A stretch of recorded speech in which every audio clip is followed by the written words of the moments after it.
Hare Krishna students, welcome to Himanshi classes. आज हम English के प्रीवियस ईयर क्वेश्चन करेंगे जो एस्टेट में आए हुए हैं। ठीक है, तो पहले हमने इससे पहले हम हिंदी और सीडीपी के कर चुके हैं। ये टीजीटी साइंस 2021 का पेपर चल रहा है, तो बारी बारी हम इसके सारे सेक्शन करने के बाद नेक्स्ट पेपर शुरू करेंगे। देखो, this pen is both good dash cheap. तो ऑप्शन में गिवन था कि एज वेल एज आएगा, इन आएगा या कुछ और भी था। तो इसका आंसर आएगा एंड, क्योंकि दोनों क्या है, गुड एंड चीप। गुड भी है और चीप भी है, तो यहाँ पर क्या होगी, कंजक्शन का यूज़ होगा। ठीक है, हिज हट इज़ डैश होटल ताज। तो बिसाइड आएगा या बिसाइड्स आएगा, तो बिसाइड आएगा। जब बिसाइड वर्ड होता है, बिसाइड मतलब होता है पीछे, without the as tell us the location of something, मतलब उसके पीछे है, बाय द साइड और नियर बाय। बिसाइड का मतलब होता है उसके पीछे होना। ठीक है, और there is a house beside the small lake. और अगर बिसाइड्स आ जाए, अगर एस लग जाए तो इन एडिशन टू और as well as somebody something also होता है। मतलब there will be 6 people coming besides you and Raj. यहाँ पर इसका मतलब बिसाइड्स का मतलब ये नहीं होता कि किसी लोकेशन को नहीं वो बताता। ठीक है, समझ के होगी।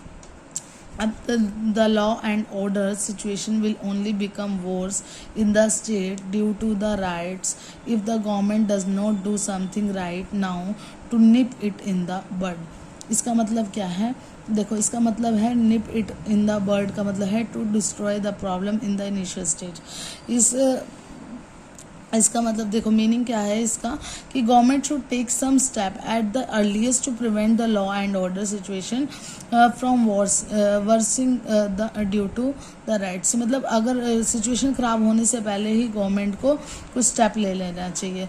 तो इसका मतलब यही था, निप इट इन द बड का मतलब था to destroy the problem in the initial stage में ही गवर्नमेंट को जो प्रॉब्लम है वो ख़त्म कर देनी चाहिए। ठीक है, नेक्स्ट है she rejected his request to take her home. तो ये फ्रेजल वर्ब बताई थी, तो रिजेक्टेड का आएगा मतलब टर्न डाउन। अगर इसका मतलब फ्रेजल वर्ब है टर्न डाउन। टर्न डाउन मतलब रिजेक्ट समथिंग ऑफर्ड और propose. His novel was turn down by publisher after publish. ठीक है, इसके एग्जाम्पल है trace passers dash be finished. अब ये लीगल नोटिस है तो शुड बी फिनिश्ड। जहाँ देखो शैल बी फिनिश्ड आएगा। ठीक है, क्योंकि ये निश्चित है ना, उनको निश्चित है कि उनको सज़ा मिलनी ही मिलनी है। जहाँ भी निश्चित होगा ना तो वहाँ शैल आता है। देखो shall modal verb which is formally used for saying that something must happen और विल डेफिनेटली हैपन। में अगर किसी बात के संभव होने का अथर व्यक्त करना हो तो मे होता है कि मतलब मे गॉड ब्लेस यू, या कोई ब्लेसिंग देना, कुछ ऐसा। ठीक है, use for saying that something is possible, you may be right, कि आप सही हो सकते हैं। ठीक है, और शुड का भी यूज़ होता है सलाह देना या मांगने के लिए शुड यूज़ होता है, कि यू यूज फॉर गिविंग और for asking for device, you should try that new restaurant. ठीक है, तो ये शुड। और ought to किस लिए यूज़ होता है, ought to जो यह बताए कि क्या करना चाहिए। यूज टू से व्हाट समबडी शुड डू, कि मतलब किसी को क्या करना चाहिए, है ना। और you ought to visit your parent more often. ठीक है, what is the time dash your watch.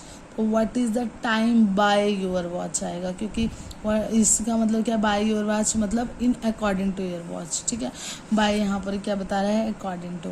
अकोलेरा has a dash in this village, क्या ब्रोकन आउट मतलब बहुत ज़्यादा अफेक्ट करके जाए ना कोई भी चीज़, तो उसको ब्रोकन आउट कहते हैं। Broken out means become affected by something, किसी चीज़ से अफेक्ट होना। ठीक है, अब choose the part of the sentence which is incorrect. The party president made Rakesh a MP candidate और for the coming election.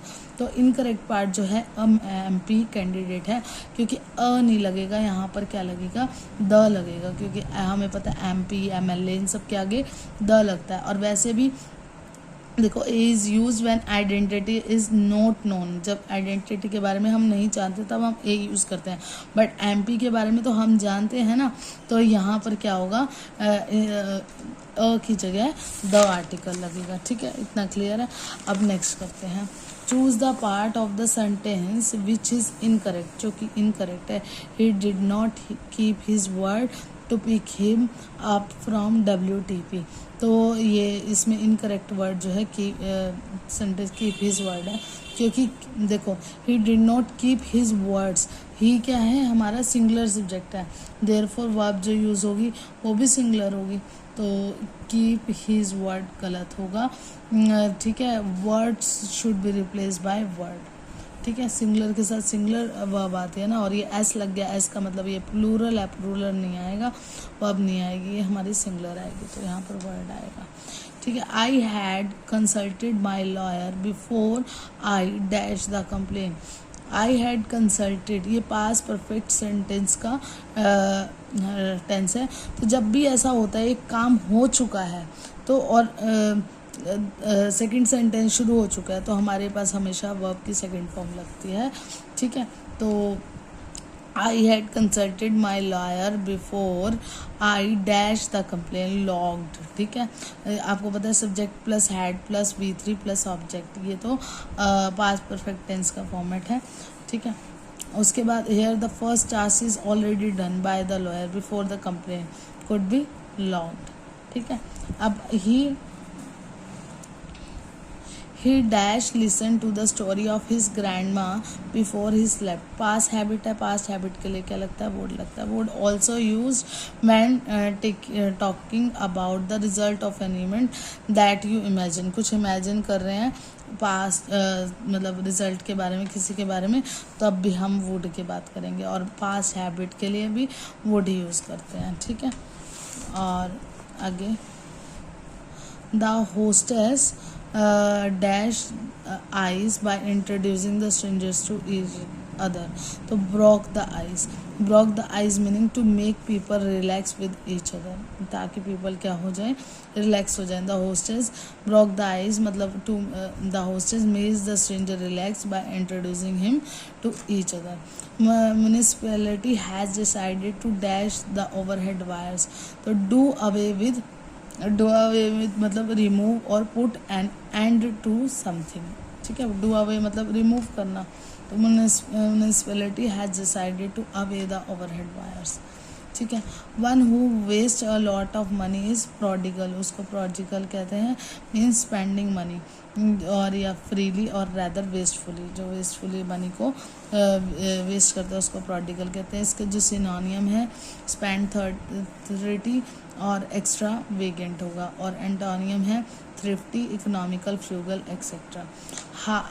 Harish has annoyed his boss today, he dash be fired soon, अगर probability है तो may आएगा, है ना, he may be fired soon. Harish has annoyed his boys today, अगर वो अपने मतलब तो उसको क्या कर देंगे, जॉब से निकाल देंगे, तो ही मे फायर्ड सून, हो सकता है कि उसको जॉब से निकाल दिया जाए क्योंकि वो परेशान कर रहा है अपने बॉस को। ठीक है, तो ये हमने कुछ इंग्लिश के इन क्वेश्चन के जो प्रीवियस ईयर आए हुए थे, तो अब इसके बाद हम मैथ्स और रीजनिंग के और जीके के करने के बाद अगेन CDP नेक्स्ट लेक्चर में किसी और पेपर के करेंगे। ठीक है, इस लेक्चर में इतना ही। Thank you, have a nice day.